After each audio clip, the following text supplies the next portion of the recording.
پاییز زرد و زمستون سرد و یه زندون تنگ و یه زخم قشنگ و غم جمعه عصر و غریبی حسر و یه دنیا سؤال و تو سینم گذاشتی جهانی دروغ و یه دنیا غروب و یه درد عمیق و یه تیزی تیغ و یه قلب مریض و یه آه غلیظ و یه دنیا محالی تو سینم گذاشتی.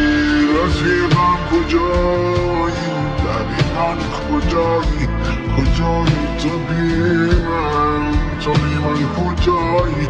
رفیقم کجایی؟ دقیقا کجایی؟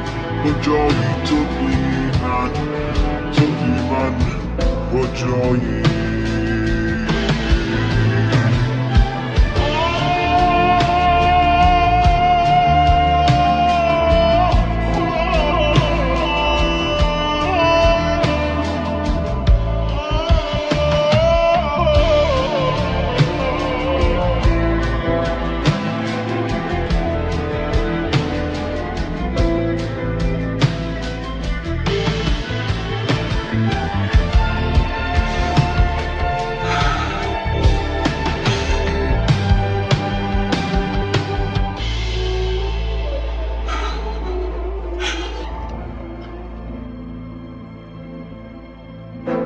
یه دنیا غریبم کجایی عزیزم؟ بیا تا چشام تو چشمات میریزم.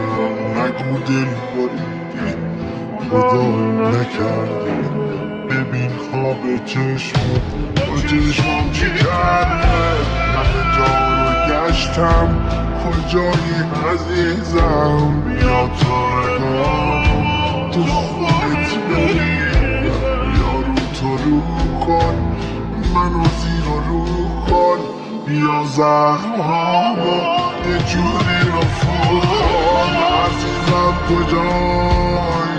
دقیقا کجایی؟ کجایی تو بی من؟ تو بی من کجایی؟